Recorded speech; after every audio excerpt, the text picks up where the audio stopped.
Hi everyone, welcome to our week 4 standard event, and we're going to be taking Clone Gary through the gauntlet. Alright, happy to play first. And yeah, this looks pretty sweet. We're going to be able to really pick apart their hand. We have some interaction, definitely a good opener. And it looks like we're up against a Jeskai Fires list.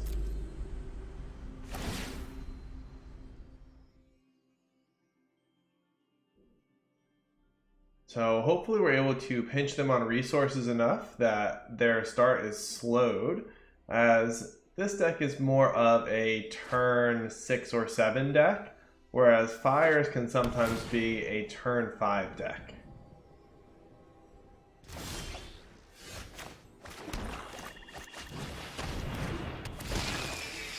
But a couple Fen Lurkers should do their part in slowing them down a bit. And if we can find a Gray Merchant off the top, I think we're in pretty good shape. We will need to hit a couple more lands, but Atris should help with that. And I am giving up a little bit of damage by playing this out instead of Timurit.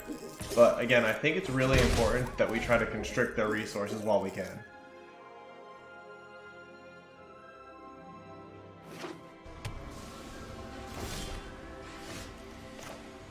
Alright, let's attack first, and then play out Atris.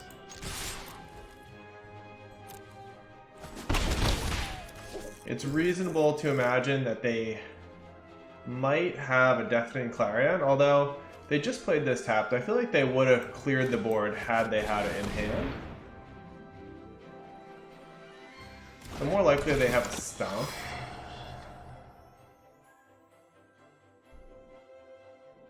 And I'm probably going to take whatever the pile of 2 is here, unless the 1 card is particularly helpful.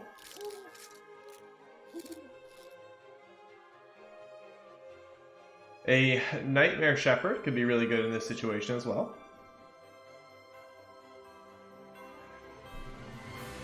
And actually another blue source really allows us to do some fairly broken things with Quasi-Duplicate. Okay, so Spark Double is good, but I think it's more important for us to take the 2 cards here. Alright, I am glad that we can now play matches again. Actually, the first version of this video was ruined due to the arena crash. Had a pretty exciting matchup against Mono Red. Alright, so they do have Clarion. And I think probably playing out Nightmare Shepherd is best, but there's a lot of different options here. Burglar Rat and Timurit also make sense to me. Yeah, I'm actually going to go with that one because I want to continue to try to pinch them on resources as much as possible. And this only gives up a single point of damage, potentially, from the Nightmare Shepherd.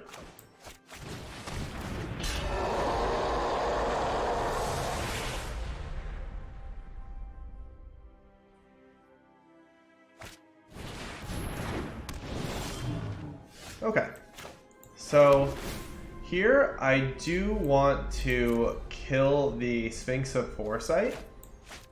Mostly because I do not want them to scry into a Fires. And this does allow us to start punching through a little bit of damage as well.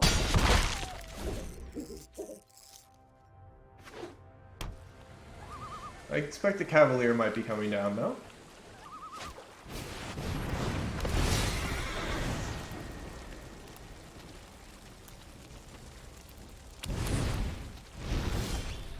Alright. Scry. We're looking for Gary at this point. Do we want another Fen Lurker? Probably not. I think it's going to be limited how much we can take out of their hand, although it is a cheap 2-mana play.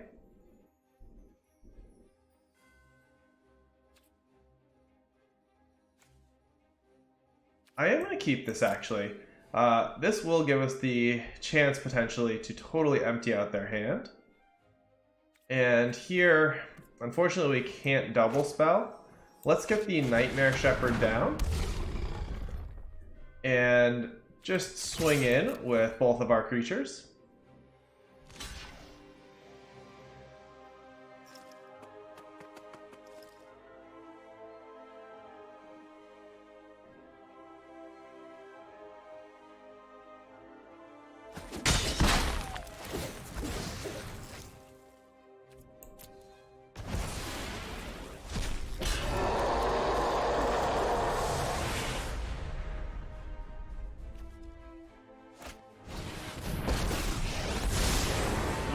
So our Nightmare Shepherd is likely to be bounced here.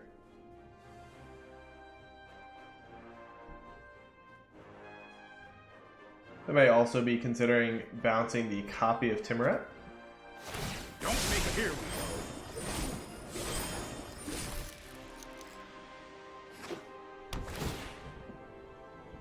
And now I can actually empty their hand by playing out Yarok's Fenlurker and quasi-duplicating. I think it's important to preserve our life total here.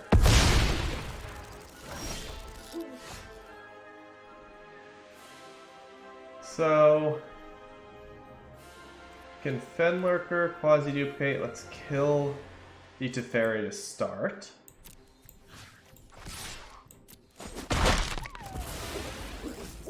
I'm a little worried that they put a card on top. So maybe it's wiser to Nightmare Shepherd Fenlurker. This uses our mana more efficiently, and it's a little bit of a deterrent for them to attack, unless they are able to get rid of the Nightmare Shepherd.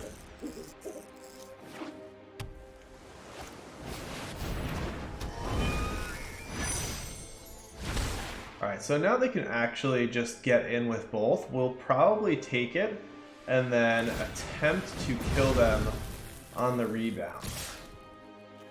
Yeah, since they both have trample, no purpose in blocking here.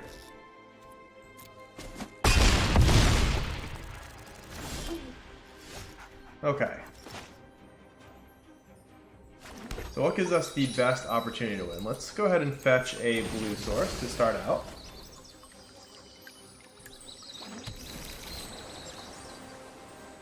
I think it's going to be making a lot of copies of Murderous Rider.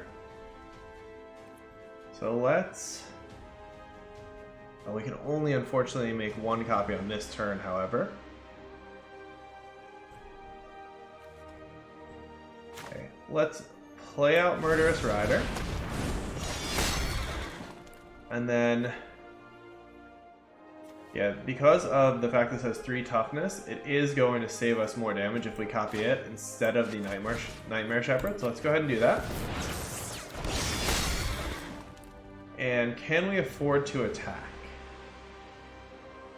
I think we can get in with these two, but we need to leave the Nightmare Shepherd back.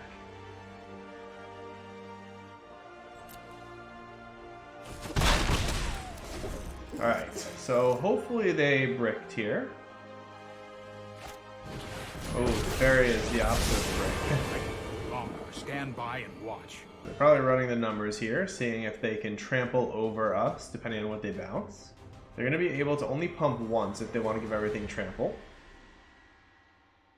And the Murderous Riders both have lifelink, which helps us. I guess we could do this math as well. So they can have 7 and 6 power coming across with trample. So that's 13 trample damage. We can soak up 6 of it with the Murderous Riders if they bounce the Nightmare Shepherd. And then we're also gaining back 4. So that would give us 15 total life versus 13 damage. So that would have worked out for us.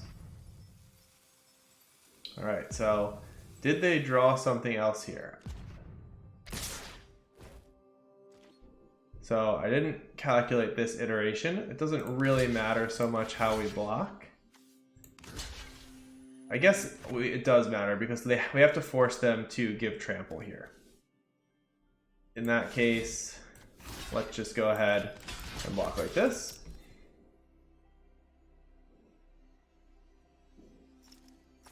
Yeah, if we don't force them to give trample, then they can just pump twice with the Cavalier. Alright, so there's the 13 damage coming across. We're currently soaking up 7 and gaining 2 back for 9 plus 5, which is 14. We should survive at 1. Alright, and we desperately need to find the Gray Merchant.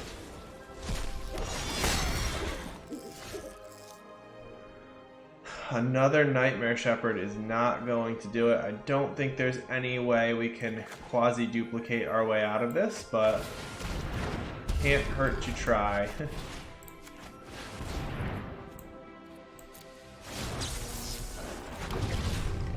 Go ahead and get rid of the fairy for good measure.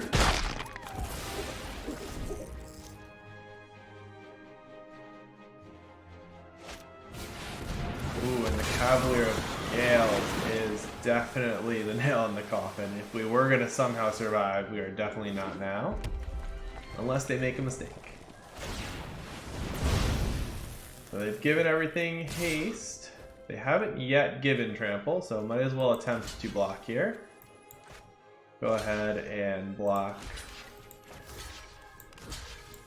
like this. No, we'd like to kill the Cavalier of Flames if they allow us.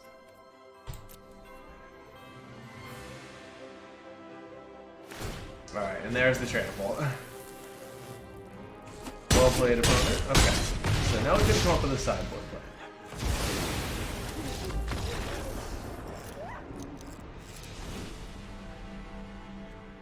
Definitely Aether Gusts are coming in.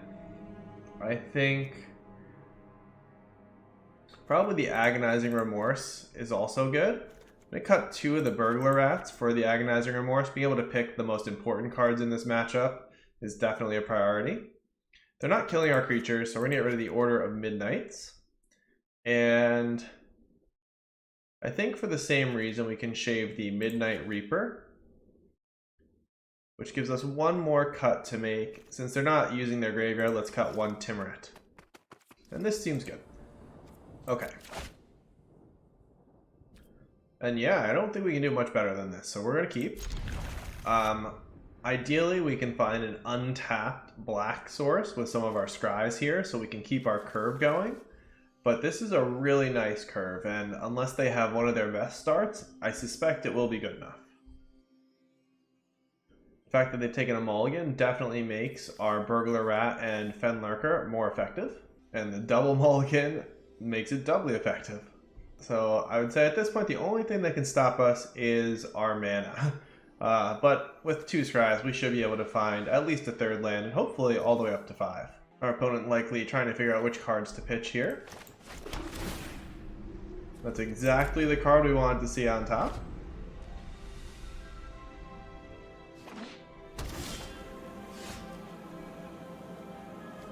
And there is a case to be made for playing the Scryland and just guaranteeing that we can Ayara on 3, but being able to just Burglar Rat on the next turn is fine by me as well.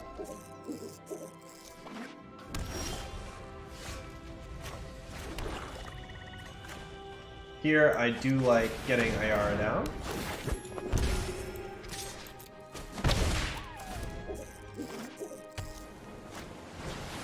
Okay. So they can bounce Ayara, but we can replay it and get rid of Teferi. And then on the following turn, we can at least Fen Lurker and Burglar Rat to use our mana really efficiently and get rid of the rest of their hand. Let's go ahead and scry. We just want to find 1 more land. Perfect.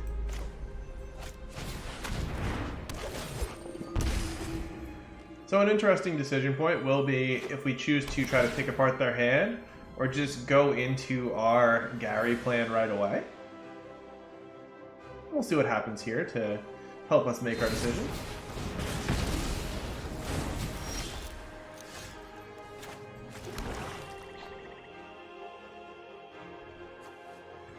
I am going to try to pick their hand apart a little bit here. The reason being, this is going to make each one of our Gray Merchants so much more effective as well, and really pinching them on resources feels valuable.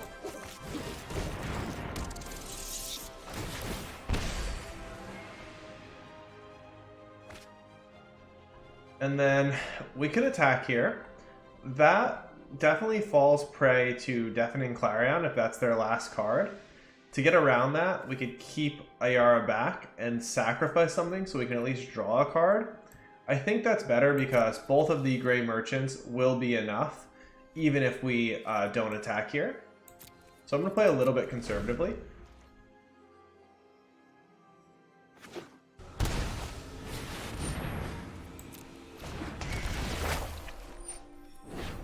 So the question is, do I want to sacrifice the Burglar Rat here? I think I am going to actually need the extra pip. Let's see. So we'll put us down to 5 each one, and then 7. 5 and 7 plus the attack. Yeah, I'm going to let this resolve without making the sacrifice here.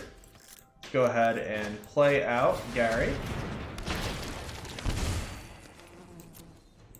Get in.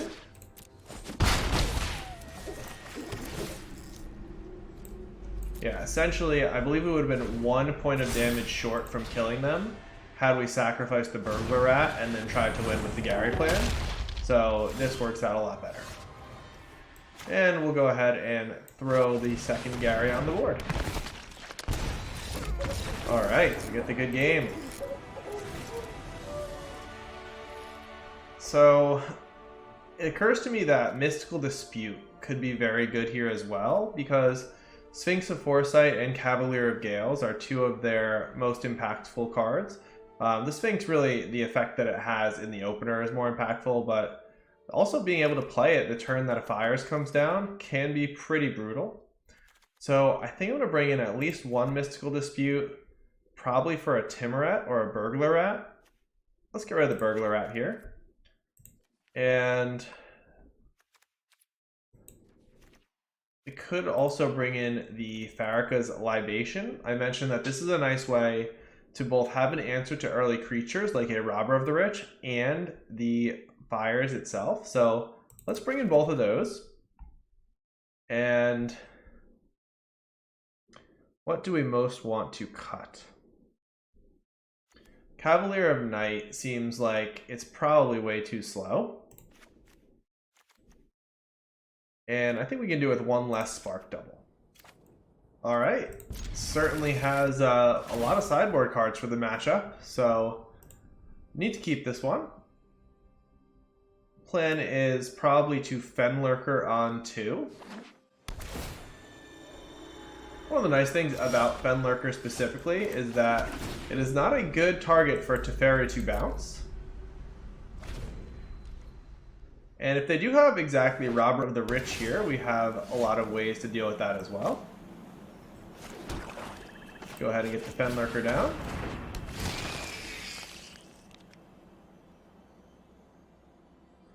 And at the very least, we should be able to delay them with the Aether Gust. So it looks like they have multiple Fires in hand as they exiled 1 of them there. Alright, and they are on the Legion Warboss plan. So I can trade here and then make them sacrifice it. Although the next turn, it is likely that the Fires is coming down. The other option would be to Aether Gust this. Man, this is close.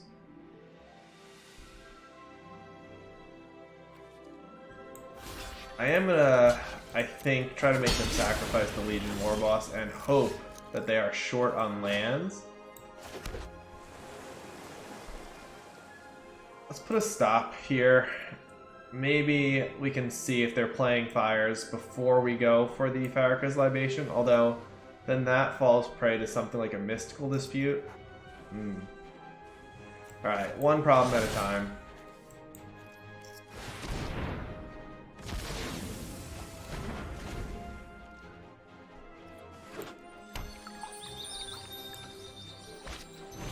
Oh, a second Legion Warboss. Okay, so they're just on that game plan. They don't have a second Fires. They just want to beat down with Legion Warbosses.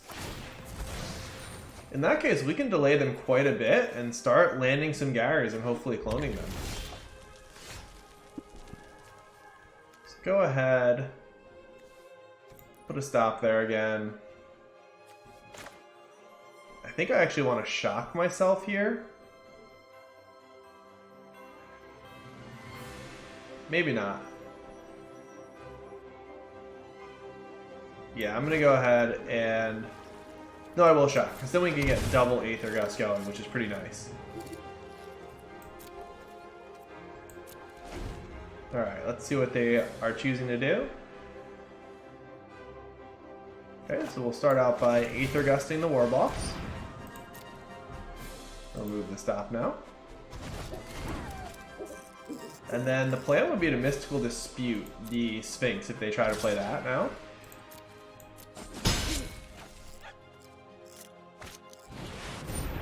Alright, well in that case, we're going to also put this on top of their deck. Very glad that I shocked myself. They've chosen not to put that on top. Does it make sense to play out the Grey Merchant? That does not give us the ability to counter anything, but it gives us a blocker and a little bit of pressure. Yeah, I'm going to go for this.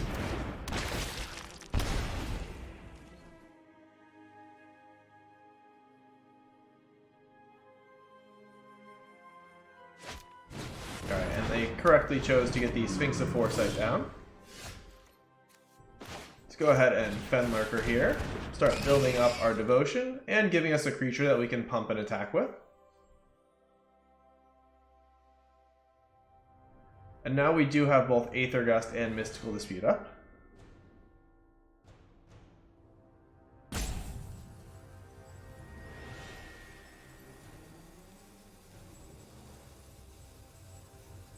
And we are keeping them a little bit pinched on lands as well. So I do need to find one of our clone effects. So a quasi-duplicate would be excellent. The Spark Double would be okay. Also just another actual Grey Merchant would work quite nicely. Alright, let's see what they have in store for us.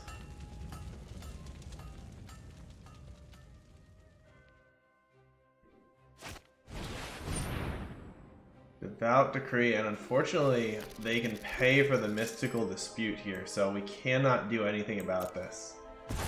That is a bummer. And a Scry to the top for the Rubbins. The question is, do we dispute this to get rid of it for good? They did just Scry something to the top, so they may choose not to put this on top. So I'm going to use the Aether Gust as a hard counter here. Nope, they did want to put it on top. Okay, okay. In that case, we can hard counter it next turn. No block. Alright, and another Aether Gust, man. So, instead of attacking here, I think we want to keep it back to threaten a block. We'll take 4 off the Sphinx.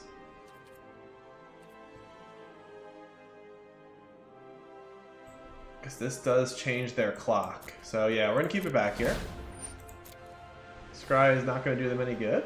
Oh, yeah, they put it right back on top, I was going to say. Alright, so now I think we just counter this. Or we could make them keep putting it on top.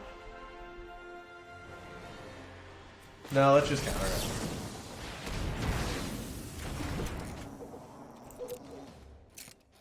Oh, the downside to countering it though is we take 1 extra damage, which was part of the reason we kept the Fenlurker back. Alright, alright. Alright, come on. Ooh, that's a good one. Let's get the Grey Merchant down. Nice little swing there. And we need to fade, you know, a Cavalier of Gales or a Cavalier of Flame. Also a Kenrith.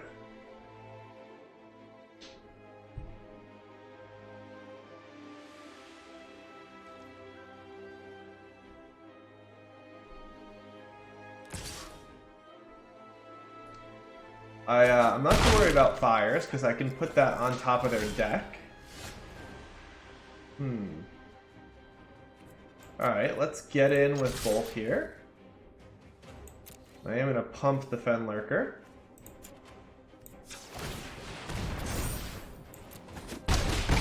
So we're starting to pressure them a little bit.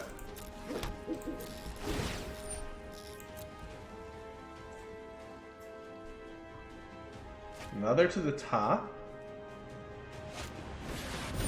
Oh man, Elspeth Conquers Death is a really, really bad one for us. Okay, so how do we get out of this? I guess another Gray Merchant is really what we need. And they're keeping the 1/1 back because it doesn't change their clock and it does provide a blocker. Don't think it makes sense to Aether Gust it. Oh man, yeah, unfortunately, we're gonna come up a little short here.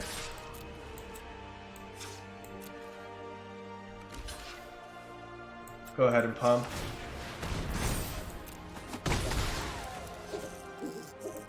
Give them the good game. Alright, it was not to be, but we'll be back for the next round, so hope you can join. See you then.